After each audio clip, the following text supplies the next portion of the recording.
हमने आपसे कभी पंगा लिया नहीं, आपके बारे में कभी कुछ बुरा बोला नहीं, आपने अटैक कर दिया। अगर आप अटैक कर रहे हो तो पूरी जिम्मेदारी से अटैक करिए। हेलो एवरीबॉडी, कैसे हैं सब लोग। आज हम बात करने वाले हैं एक ऐसे मुद्दे के बारे में जिसके बारे में मैं काफी टाइम से चर्चा नहीं कर पा रहा था, बिकॉज इसके ऊपर कभी कोई प्रमाणित बात नहीं करी संदीप महेश्वरी, और रिसेंट वीडियो में उन्होंने ऐसी बातें करी हैं जो अब मैं इसके बारे में जिक्र कर सकता हूं। तो सबसे पहले तो रिसेंट वीडियो में आपने देखा होगा संदीप महेश्वरी ने ये बोला कि आचार्य प्रशांत एडवर्टाइज कर रहे हैं और हमें बहुत अलर्ट रहना होगा, और जो कंटेक्स्ट है वो यही निकल के आया कि स्पिरिचुअलिटी जो है उससे पैसा कमाना एक अच्छी चीज नहीं हो। ना मुझे समझ में आ रहा है, जितना ऑडियंस को समझ में आ रहा है, क्योंकि कहीं पे ये स्पष्ट नहीं हुआ कि क्या सच में स्पिरिचुअलिटी मेडिटेशन के नाम पे पैसा कमाना उचित है या अनुचित है। तो इस पूरे वीडियो का जो उद्देश्य है वो इस स्पष्टता के ऊपर है जो संदीप महेश्वरी ने नहीं दी थी। सबसे पहली चीज तो इस पूरे मुद्दे की शुरुआत कहां हुई, आपने देखा होगा आजकल सीरीज चल रही है शेयर मार्केट स्कैम, विकास देवी कीर्ति के ऊपर और शेयर मार्केट के ऊपर और अवध ओझा जी के ऊपर, और जो बहुत सारे मतलब नाम नहीं लिया बट यूपीएससी जो कोचिंग सेंटर्स हैं उनके ऊपर उन्होंने बात करी काफी विस्तार से। उसके बाद मुझे लग ही रहा था अब स्पिरिचुअलिटी के ऊपर एक जो है डार्ट फेंका जाएगा। क्यों? क्योंकि ये पूरा का पूरा जो मुद्दा स्टार्ट हुआ अप्रैल 2022, जहां पे एक मैंने मेडिटेशन सेशन अटेंड किया था। वो मेडिटेशन सेशन जो संदीप महेश्वरी जी ने किया था, वो मेडिटेशन सेशन कभी भी अपलोड नहीं हुआ, क्योंकि उस मेडिटेशन सेशन के पहले संदीप महेश्वरी जी ने साउंड ऑफ साइलेंस के खिलाफ जो आचार्य प्रशांत ने वीडियो बनाया है उसके ऊपर बात करी थी। अब साउंड ऑफ साइलेंस नहीं होती है, अनहद ध्वनि नाम की चीज उसमें बिल्कुल कहा कि व्हाइट नॉइज है और ऐसे ही मन का वहम है। आचार्य प्रशांत ने उस वीडियो में बोला, वो वीडियो उन्होंने देख ली थी, और अप्रैल 2022 में जो सेशन हुआ 13 तारीख को, वो सेशन में संदीप महेश्वरी जी आए और उन्होंने स्टार्ट किया कि भाई आप लोग को ये साउंड आ रही है कि नहीं आ रही। सबको वो साउंड आ रही थी, और उन्होंने बोला कि कई लोग हैं यूट्यूब पे जो उसके अगेंस्ट में हैं और उनका हम नाम नहीं लेना चाहते, और वही आचार्य प्रशांत के ऊपर टारगेट जो था वो सेट था। आज इस वीडियो के थ्रू मैं ये प्रमाणित करना चाहता हूं कि अनहद ध्वनि एग्जिस्ट करती है, इसके बहुत सारे लाभ हैं और यही ब्रह्म है। सुनता नहीं धुन की खबर, अनहद का बाजा बाजता, इसके ऊपर कबीरदास ने बात करी है। संत दरिया ने इसके बारे में बात करी है कि गिरहा हमारा शून्य में, अनहद में विश्राम। मतलब विश्राम हमें अपने डिजायर्स में नहीं करना है। जब हम सब कुछ छोड़ के आते हैं तो हमें उस पर डिजायर्स पे नहीं करना है, हमें अनहद में विश्राम करना है। सेम आचार्य प्रशांत ने अगेंस्ट में वीडियो बनाई अनहद ध्वनि के खिलाफ, उसके बाद अनहद ध्वनि के ऊपर बात भी वो कर रहे हैं, तो वो खुद ही कंफ्यूज्ड है कि भाई अनहद ध्वनि के एक तरफ आप बात कर रहे हो साउंड ऑफ साइलेंस अनहद ध्वनि के बारे में, और उसके बाद आप दूसरी वीडियो बना रहे हो अनहद ध्वनि जो गुरु गोविंद जी ने या कबीरदास जी ने बात करी उसके ऊपर आप बना रहे हो। तो दो वीडियो कैसे एग्जिस्ट कर सकती हैं, जहां पे आप अगेंस्ट में हो और दूसरी तरफ आप विरोध में हो, इस तरफ आप फॉर में हो, कैसे हो सकता है ये? सबसे पहली चीज तो ये। तो इस चीज के ऊपर काफी संदीप महेश्वरी गुस्सा हुए वहां पे, काफी उन्होंने बहुत ज्यादा गुस्सा करा कि जिसको साउंड नहीं आ रही उसकी बॉडी में स्टिफनेस है, इस वजह से साउंड नहीं आ रही। तो हो सकता है कि इनकी बॉडी में स्टिफनेस हो, 40+ है, इस वजह से साउंड नहीं आ रही है। और वो सेशन फिर एंड में उन्होंने बोला कि स्पिरिचुअलिटी से कुछ नहीं होता है और जो है वैसे ही रहता है, जो कि एक हद तक सत्य है, लेकिन ऐसा नहीं है कि परिवर्तन नहीं आता, बहुत परिवर्तन आता है, ऐसा नहीं है कि परिवर्तन नहीं आता। तो उस चीज के लिए मैं बिल्कुल भी पक्ष में नहीं हूं संदीप महेश्वरी जी के, कि ऐसा नहीं है कि स्पिरिचुअलिटी से कोई परिवर्तन नहीं आता। उसके बाद ये चलता रहा और फाइनली जब ये सीरीज आई स्कैम वाली, तो इसमें संदीप महेश्वरी जी ने सोचा होगा कि अब मैं सबके ऊपर बात कर रहा हूं तो इनके ऊपर भी क्यों ना बात करी जाए, क्योंकि इन्होंने जो बातें करी हैं उसके ऊपर अब एक बार हम देख लेते। सबसे पहले इन्होंने बोला कि आप बेसिकली जो कुछ भी कर रहे हो, आप एड्स चला रहे हो, और वो एड्स जो है वो लोगों को आकर्षित कर रहे हैं आपकी तरफ। गुरु आपकी तरफ आपके पास पहुंचना चाहता है। पहले हम गुरु के पास आते थे, लेकिन अब गुरु आपके पास आना चाहता है। आप एड चला रहे हो और आप कह रहे हो कि मुझे डिजायर नहीं है, डिजायर को छोड़ो, और उसके बाद एड्स भी आप चला रहे हो। तो इसके ऊपर उन्होंने वहां पे बात करी। फिर उन्होंने बोला कि हमें बहुत अलर्ट होना होगा। तो ये सब जब वीडियो एंड हुआ तो मेरे मन में आया कि कई बार ऐसा बात हो चुकी है कि स्पिरिचुअलिटी के ऊपर संदीप महेश्वरी ने बोला है पैसे कमाने वाले फ्रॉड है या करप्टेड है। तो मैं कुछ संदीप महेश्वरी जी से सवाल पूछना चाहता हूं। उससे पहले मैं आचार्य प्रशांत जी से यह कहना चाहता हूं कि आप किसी भी चीज के बारे में बोल सकते हो अगेंस्ट और फॉर, लेकिन आप पहले उसको अच्छे से इन्वेस्टिगेट करिए। अगर 1000 लोगों ने वो साउंड सुनी है, लाखों लोगों ने साउंड सुनी है, तो हो सकता है उसमें कुछ सत्य हो। आपने ऐसे उसको प्रमाणित नहीं करना चाहिए था। मैं पर्सनली आचार्य प्रशांत जी को नहीं सुनता हूं, क्योंकि मुझे लगता है कि जो तर्क देते हैं उसका वितर्क दिया जा सकता है। वो क्वेश्चनिंग का एंड नहीं है, क्योंकि मैं उसी आदमी को सुनता हूं जो क्वेश्चनिंग की बात कर रहा है, जो ऑब्जर्वेशन की बात कर रहा है। क्योंकि ऑब्जर्वेशन करना जरूरी इसलिए है क्योंकि जब तक आप देखोगे नहीं तब तक आपको यकीन नहीं होता है। इसके बारे में पतंजलि ने भी कई बार बात करी है कि 3 प्रकार के प्रमाण होते हैं: प्रत्यक्ष प्रमाण, अनुमान प्रमाण और आगम प्रमाण। जब तक आप किसी चीज का प्रत्यक्ष नहीं कर लेते हो उस पर आपको यकीन नहीं होता। हर एक व्यक्ति को डेस्टिनी, लक, कुंडली, पिछला जन्म, रीइंकार्नेशन और भगवान सब पे संदेह होता है। कुछ लोग होते हैं कहते हैं हमें पता है भगवान है। मैक्सिमम लोग के अंदर एक डाउट होता है क्योंकि कभी आपने प्रत्यक्ष नहीं किया भगवान को, तो आपको हल्का हल्का डाउट रहता है, क्या पता ना हो। इसी वजह से पतंजलि ये कहते हैं ऑब्जर्वेशन की जो ताकत है वो बहुत बड़ी चीज है। यानी जो भी चीज आपको बताई जा रही है भगवत गीता में, उपनिषद में, वो गलत नहीं है। हो सकता है सही भी हो, गलत भी हो, लेकिन क्या आप उसको अपने अंदर देख पा रहे हो? फॉर एग्जाम्पल, अगर मैं कहता हूं मुझे ओवर थिंकिंग हो रही है और आप कहते हो कि आप मेरे गुरु हो, मैं आप पे ट्रस्ट करता हूं, नहीं, आपको ये देखना है कि आपको भी ओवर थिंकिंग हो रही है। तो आपको अपने ब्रेन में झांक के देखना है ओवर थिंकिंग हो रही है कि नहीं। तो इसको बोलते हैं प्रत्यक्ष प्रमाण। इस वजह से ऑब्जर्वेशन की बातें करना बहुत जरूरी है, क्योंकि अगर आप किसी को सुनते रहोगे तो वो सिर्फ आगम प्रमाण है, वो सिर्फ लिखा हुआ एक थॉट है।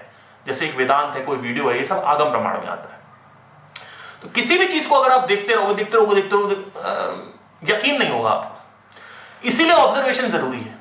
उसके बाद क्वेश्चनिंग की पॉसिबिलिटी आती है। अब कैसे? भाई मैंने देखा कि सेब नीचे गिरा, एक शेर आया सेब को खा गया, तभी तो यह प्रश्न उठेगा ना कि शेर कैसे खा सकता है? शेर तो मांस खाता है।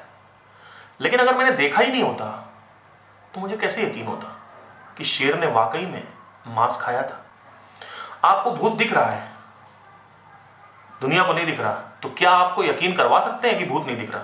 आपको नहीं, आपको प्रत्यक्ष हो चुका है। किसी भी चीज के बारे में बात करती है, नेचर ऑफ द माइंड के बारे में बात करी गई है, नेचर ऑफ द सोल के बारे में बात करी गई है, नेचर ऑफ द ब्रह्म के बारे में बात करी गई है। क्या आप उसको देख पा रहे हो? अब लोग कहते हैं कि भैया आत्मा को कैसे देखें, आत्मा को कैसे देखें? देखिए, यहां पे अनुमान प्रमाण आता है। ब्लैक होल को आपने देखा है क्या? क्या एटम्स को किसी ने देखा है? नहीं देखा ना। इसका मतलब है एटम एग्जिस्ट करता है कि नहीं करता? करता है। तो क्या देखे क्या बैठ के उसको 1 घंटा? नहीं, उसको अनुमान लगाया जाता है, उसके ऊपर थ्योरीज बनती है। ब्लैक होल एक पोर्टल है, ब्लैक होल का व्हाइट होल है, ब्लैक होल के अंदर क्रशिंग ताकत है, ब्लैक होल के अंदर कुछ और डायमेंशन खुलता है, ब्लैक होल टाइम ट्रेवल के लिए है। बहुत सारी थ्योरी है, अलग अलग थ्योरीज को बोलते हैं अनुमान प्रमाण। जब भी कोई चीज नहीं जानते आप, कोई भी चीज सूक्ष्म है, सटल है, तो उसका प्रत्यक्ष नहीं होता है, उसका अनुमान लगा के पता लगाया जाता है। कनेक्टिंग द डॉट बोलते हैं इसको, कनेक्ट द डॉट्स करके पता लगाया जाता है, अलग अलग तरीकों से पता लगाया जाता है। तो इस वजह से मैं इनको नहीं सुनता, क्योंकि ऑब्जर्वेशन की बात कहीं होती नहीं है। जो भी आप बोल रहे हो वो सिर्फ एक थ्योरी है। वो थ्योरी अगर मैं अपने सिस्टम में देख पा रहा हूं और मुझे आप बता पा रहे हो कि मैं उस सिस्टम में कैसे देखूं, तब मैं मानूंगा कि आप सच में एक सही दिशा में हो। अब आते हैं संदीप जी के ऊपर, जो कि इस वीडियो का मेन कंटेक्स्ट है। वैसे तो मैं स्पिरिचुअलिटी के ऊपर बहुत सारे वीडियोस लेके आता रहता हूं। अनुमान प्रमाण, अनहद ध्वनि के बारे में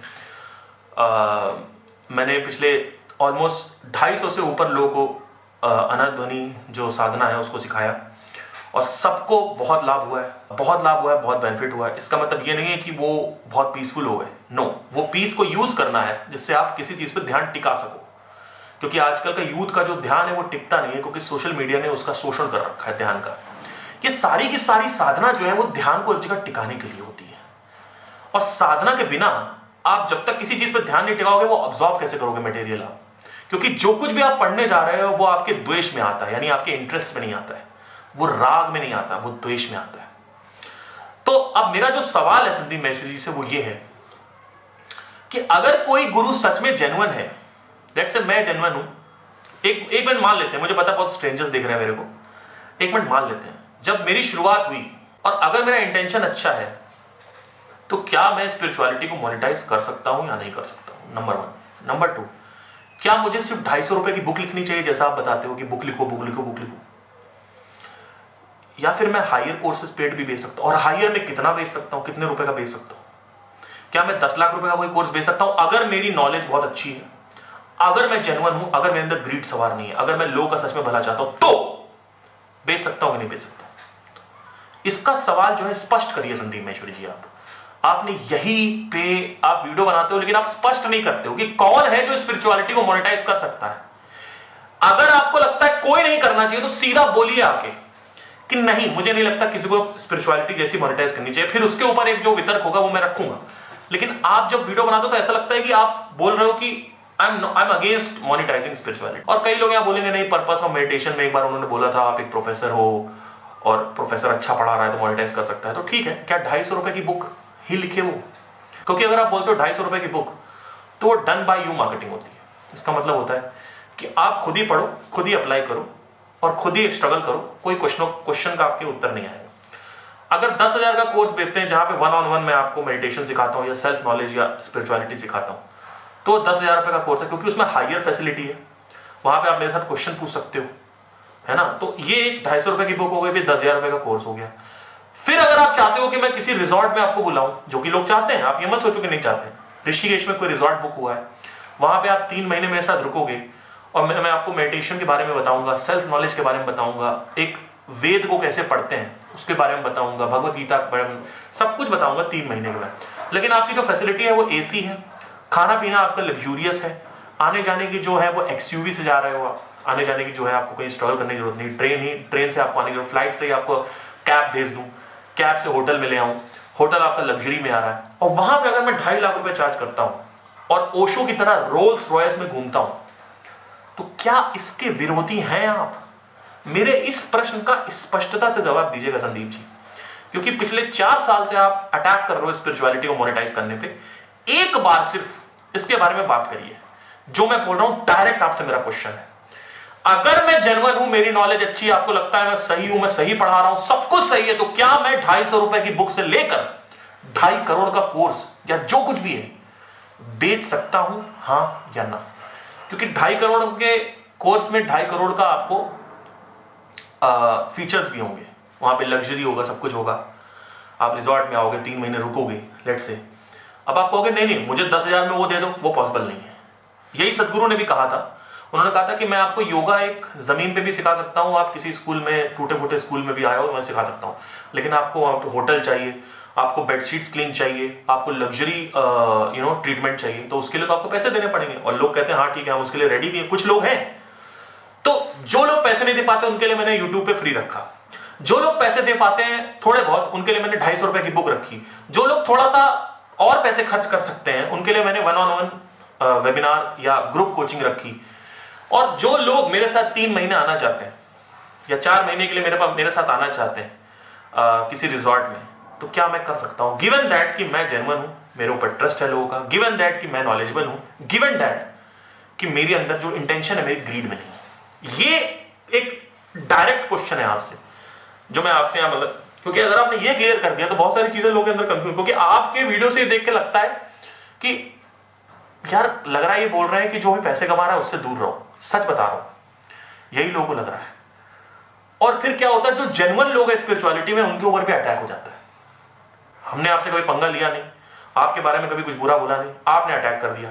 अगर आप अटैक कर रहे हो तो पूरी जिम्मेदारी से अटैक करिए कि हाँ ठीक है, मुझे लगता है कि जो आदमी ग्रीड सवार है, इंटेंशन खराब है, उससे दूर रहो। लेकिन अगर आप ये कह रहे हो कि मेरा रोल्स रॉयस में घूमना गलत है, अगर आप ये कह रहे हो कि मेरे को लग्जरी गलत है, अगर आप ये कह रहे हो कि मैं फटे पुराने वस्त्र पहनूं गौतम बुद्ध के जमाने में जो जैसा होता था, और एक लोटा ले लूं, खड़ाऊ पहन लूं और नीचे जमीन पर बैठ कर सबको साधना सिखाऊं, तो आज के जमाने में ये पॉसिबल नहीं है।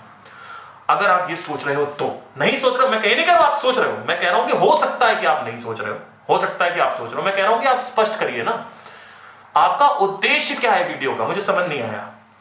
ठीक है, तो आपके साउंड ऑफ साइलेंस से, आपके आनंद ध्वनि से मेरे जीवन में इतना परिवर्तन आया, उस परिवर्तन को मैंने अपने तक नहीं रखा, क्योंकि मेरे साथ कुछ और एक्सपीरियंसेस हुए थे, आपके साथ कुछ और हुए, तो मैंने उसको शेयर करना चालू किया। आज ऑलमोस्ट 250 लोगों से ऊपर मैं लोगों की जिंदगी चेंज कर चुका हूं, और फ्री किया है अभी तक मोनेटाइज नहीं किया किसी भी चीज को, ये मत सोचिएगा मैंने मोनेटाइज किया है। लेकिन हो सकता है मैं करूं, मेरे दिमाग में है। क्यों? क्योंकि एल्गोरिथम मेरा साथ नहीं दे रहा।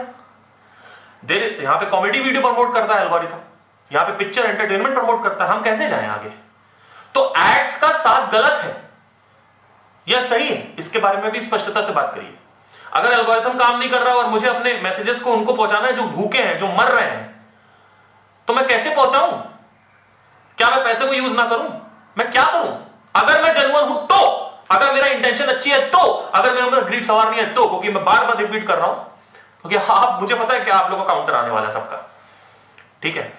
तो एक बार इसके बारे में विचार विमर्श करें, एक बार थोड़ा स्पष्टता से बताएं कि भाई क्या गलत है क्या सही है।